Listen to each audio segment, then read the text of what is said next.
So the Indiana Fever had a hell of an offseason. I think even the biggest hater of the Fever will say that.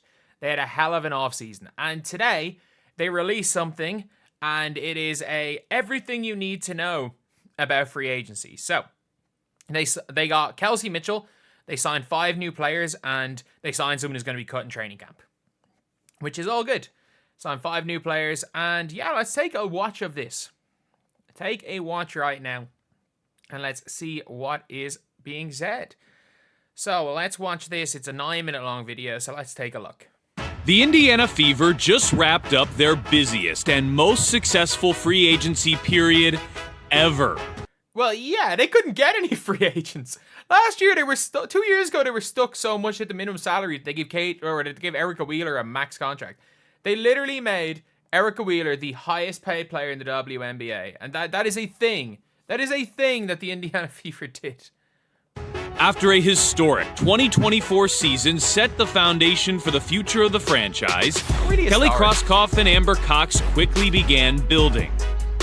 Retaining key talent, bringing in all-stars, and adding much-needed experience to a young Fever core. It's possible we may look back at free agency 2025 as the impetus for catapulting the Fever into title contention.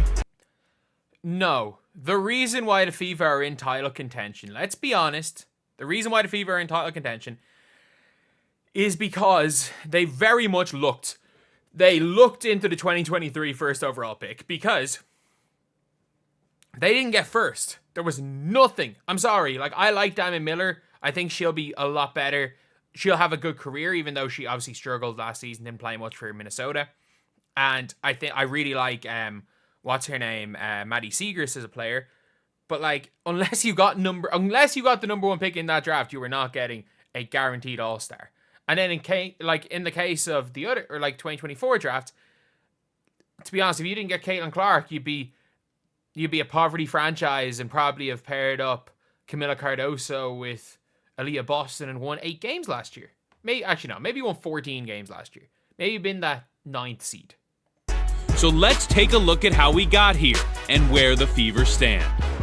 And it all started with retaining an all-star. Kelsey Mitchell has proven herself to be one of the league's best scorers and three-point shooters year in and year out. Yep, Kelsey Mitchell absolutely lights out. And the fact is that how much better, she's an unbelievable shooter off the catch. The 2-time All-Star has finished in the top 10 in WNBA scoring in each of the last 5 seasons. Mitchell is already top 15 in WNBA history in points scored and three-pointers made. Wow. All before the age of 30. And when she's paired up with Caitlin Clark, the two's chemistry was undeniable, combining for 38 points, 10 assists, and over 233s made.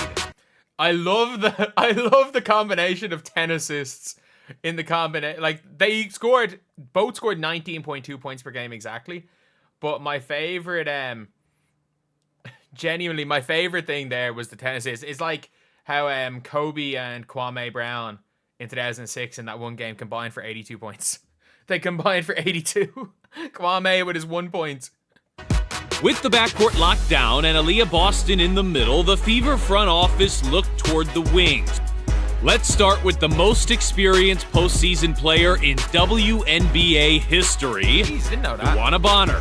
No star has ever played more than her 87 playoff games, a number she'll be looking to significantly add to in 2025.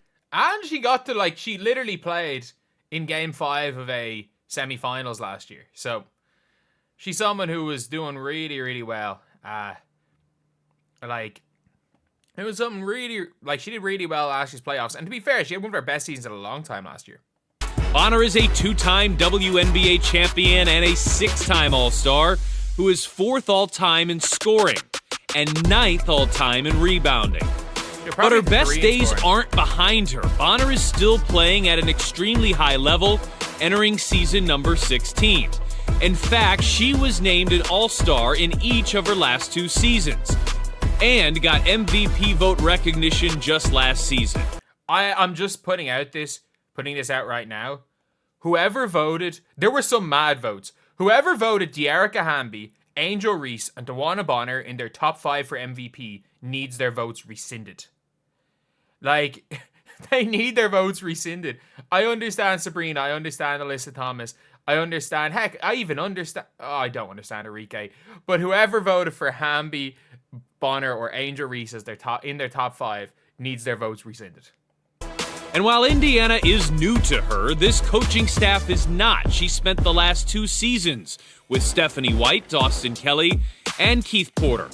Her length makes her a major weapon on both ends of the floor, allowing her to get shots off regardless of how tight the defense is, and finish in tight quarters inside. Bonner's wingspan wreaks all sorts of havoc on the defensive end too. Yeah, Caitlin couldn't do anything with her last year. Like, that was...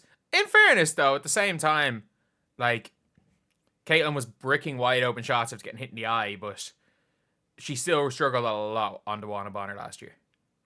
Where the former All-WNBA defender uses that frame to get into passing lanes, hound ball handlers, racking up steals and blocks left and right. Bonner is 12th all-time in league history in steals and 24th all-time in blocks. And she'll share the starting lineup with a new teammate who's 25th all-time in blocks. So yeah, obviously then DeWanna Bonner's starting. There was obviously some people saying that maybe Sophie Cunningham could be starting. Maybe DeWanna Bonner is kind of going to be used differently for the Fever, that she's going to maybe come off the bench and stuff. Like, if she'd be coming off the bench to kind of preserve maybe the last couple of years of her career. Nope. As you can hear right there, DeWanna Bonner is going to be starting. That new teammate, Natasha Howard, whose return feels so appropriate given she was drafted 5th overall by Kelly Krauskopf and the Indiana Fever. Howard is a 3-time WNBA champion and a 2-time All-Star. She's a defensive stalwart. Who did she win her 3 championships with? So she won one. I know she won 2 with the Seattle Storm. She won in 2018 and 2020 with the Storm. Who did she win with before that? So she won in 2017. Who won in 2017? The Lynx. Oh, she played for the Lynx. That was Maya Moore's last season, wasn't it? So she played 2 seasons with the Lynx. She played in the finals with the Fever. Jesus, up until the Seattle Storm, she literally played... She had made the finals. I'm just looking here, like, up until she went to New York Liberty in 21-22 for these 2 seasons. And ironically, if she just stayed in Liberty for another year, she would have made another finals. But she made the finals in 1 of 2. The Lynx made the 2016 WNBA finals, didn't they? Yeah, the Eastern champions, Eastern runner-up. So the West, what happened in the playoffs? The Lynx lost in 5 games to the Sparks. So she played 2015, the Fever made the finals, didn't they? If I'm not mistaken. Yeah, the Fever lost in 5. So in 2 of her first 3 seasons in the WNBA, she lost in game 5 of the finals. Then won the finals 3 out of 4 seasons.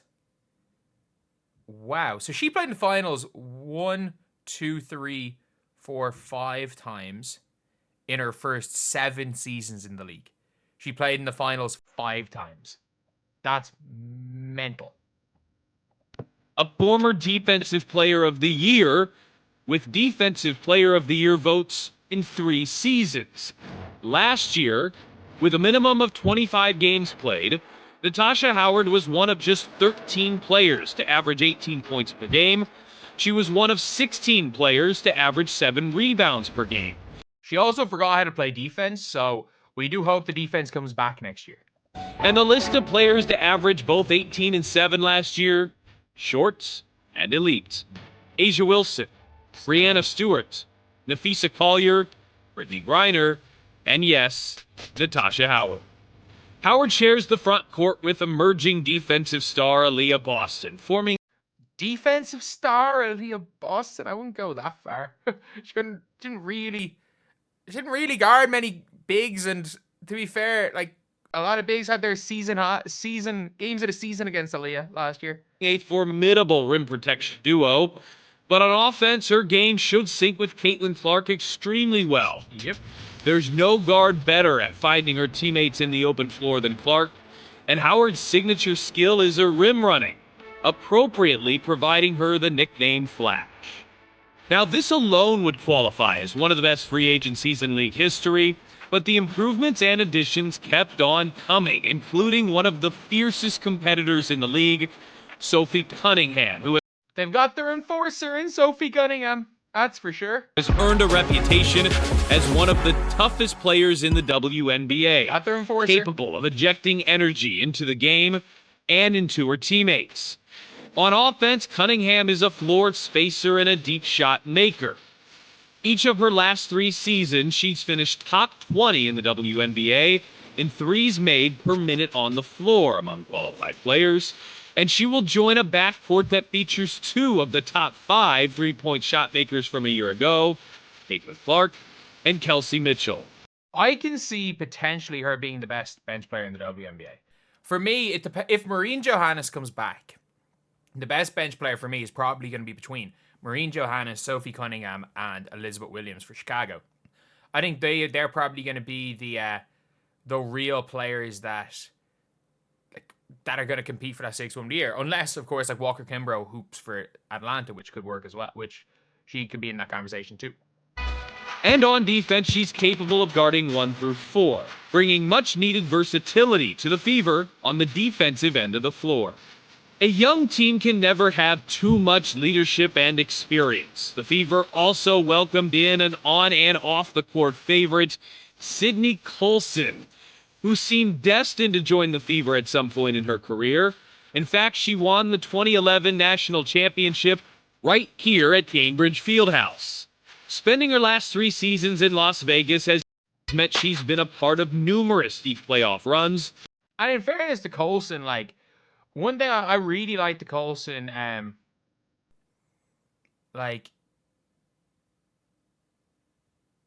you've got, the one thing with Colson is I really like, and I always say this, Colson gives you the same whether she plays 15 minutes or 15 seconds. And that's so hard to come by. It's so hard to come just in life. Like, as somebody who coaches, like, semi-professional basketball, it's hard to find guys that, or it's hard to find players at all, at any level of basketball, that are bench players, and if they get a couple of DNPs in a row, and then suddenly they're asked to play 10 minutes the next game, they're going to give you 100% energy, and they're not going to be like a net negative while getting DNPs. Because a lot of the times, again, players that are going to be getting DNPs are going to be good locker room people, but they're never really expected to play. But then when they actually get their chance, a lot of the time, there is a little bit of a struggle, whereas sometimes they're just not at the races. Sometimes they're not able to give that type. They don't give the effort. They don't keep themselves in the shape needed because they don't need to be because they're not playing much. Whereas for Sydney Colson, you've got somebody who, no matter what the system is, no matter what the game is, no matter what's happening, Sydney Colson is going to play the exact same way. If she's needed to play 30 in a game, if Caitlin Clark, touch wood, if she ends up going down, she'll give you a good 30. And that is the type of player Colson is. Including lifting that championship trophy twice. She brings an immense amount of knowledge and experience to Indiana, but is still quite capable on the floor too. Look no further than her 13.5 rebound, 4 assists, 2 block, and 2 steal game against Dallas in September just last season. That was bench v bench, come on. Why not just talk about like the plus numbers in the WNBA Finals in Game 4 of 2023? And sometimes in the throes of an intense year, you need someone to lighten the load mentally. There may not be an athlete on the planet better than that.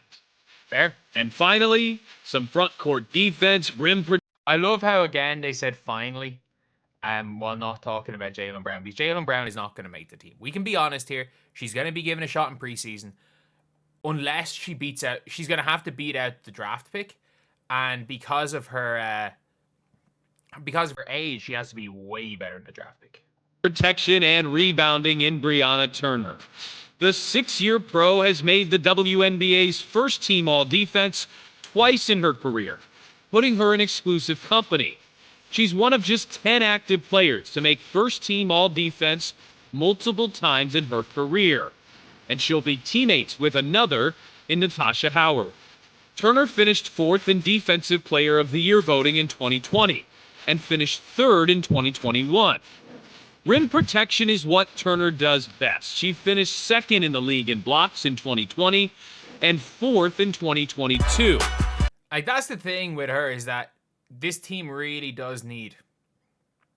The team really does need that type of rim protector, because... And someone that's a little bit more mobile than an Aaliyah Boston, because you can't really have Aaliyah Boston, like... You genuinely, you can't have like Aaliyah Boston and Dantas as your only two bigs without some sort of a defensive presence at power forward, or as a third tier defensive, or like a third string defensive center. Like, that's kind of what you do. You need that. You really, really do need that. And that's what the Fever have in Bree Turner. And again, thankfully, you're looking at Bree Turner replies off on Twitter, tweeting stuff, not getting into it with anyone, and thank God. Long may the lack of Twitter fingers last. And again, if she just tweets into the void where people can see it and she can't see replies, long may it last, Bree Turner. Long may it last. And the shot she doesn't get a hand on, she still affects, forcing difficult looks at the rim and opponents to second guess going in the paint. And Turner cleans up around the basket too, averaging over 9 rebounds per game twice in her career.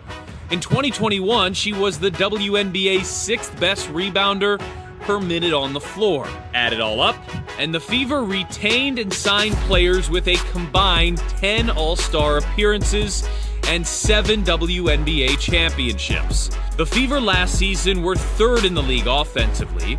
They now boast 5 of the league's top 30 scorers from a year ago, with a minimum of 25 games played. No other team has more than 3.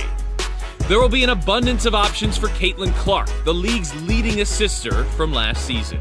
Yep. This is a team that, like, all they have to do, in my opinion, they were 11th defensively last year. If they get up to, like, 8th this year, they don't even need to be average. I think they're going to be so good in offense that if they can even get to 8th on defense, like, they're good. They're good. In 2024, the Fever finished 11th defensively, and Stephanie White has made it clear. Defensive focus and improvements are coming. The addition of White alone should go a long way. Her Connecticut Sun teams finished top 2 in her 2 seasons there. Every WNBA team she's coached has finished in the top half of the league on defense. The Fever bring in a combined 1 Defensive Player of the Year award and 5 seasons of finishing on the WNBA's all-defensive teams. Yeah, so, like, look, they've got better defensive players. And again, with Natasha Howard, it's just a mentality thing. Like, you don't forget how to play defense. You don't forget how to play defense. But especially later on in your career, you see it with LeBron James, is that, like, a lot of players, as they get older, kind of choose to focus on offense rather than defense. If she puts a little bit more emphasis on defense, and all it has to be is a little bit, she just needs to be better than Alyssa Smith for the team to be okay. But, yeah. And also, like, considering the fact there was no philosophy of Christie's sides, like, they didn't know how to play screens, they didn't know whether they were going under, whether they were going over, whether they were blitzing, whether they were hedging, whether they were switching screens. There was no, like, there was nothing, there was just no tactics. There was no tactics, just vibes on defense. And we saw that. The season ended on a defensive miscommunication because Caitlin Clark was expecting to switch, and Caitlin Clark was expecting to switch. So, on the break, Kelsey Mitchell was expecting Caitlin Clark to follow, and for her, I can't remember. One of them was expecting to switch, one was expecting to follow, and it led to Breanna maybe wide open for 3. Basically. And hopefully, just any sort of defensive system this year from Stephanie White will be better than that. And the Fever can now, incredibly, field a starting 5 with 5 All-Stars. But what the Fever may have gained the most is irreplaceable. Big game experience. 2025 roster has played in an incredible 213 playoff games, more than 11 times more experience than they had going into last season. And an impressive 7 WNBA championships are on the roster. Key experience for what the Fever hope is the start of numerous deep playoff runs and annual title contention. And yeah, look, I don't see the Fever not being in title contention as long as Caitlin Clark is there. I don't. And the fact is that fair play to them making this video. Fair play to them making this video. Fair play to the Indiana Fever. Like, who was it? I'm not entirely sure the guy's name, but what's his name? He's done a whole bunch of them, and the Indiana Fever social media team is great. I have to say, they're. This is one of my favorite replies. There were reputable outlets that thought this video is going to be 0 minutes long. Yeah, 0 minutes long. And obviously, you guys, the text is real small, so I do want to apologize. Pat Boylan. Shout out to Pat Boylan. There's definitely some Irish in Pat Boylan. Ironically enough, one of the greatest ever Irish basketball players, his name is Pat Boylan. And there was also a pretty good Paddy Boylan, who I used to grow up watching for Talker Rovers Basketball Club. But there has to be some Irish in Pat Boylan. Shout out to him for making that, and shout out to the Indiana Fever. But anyway, I'll see you guys.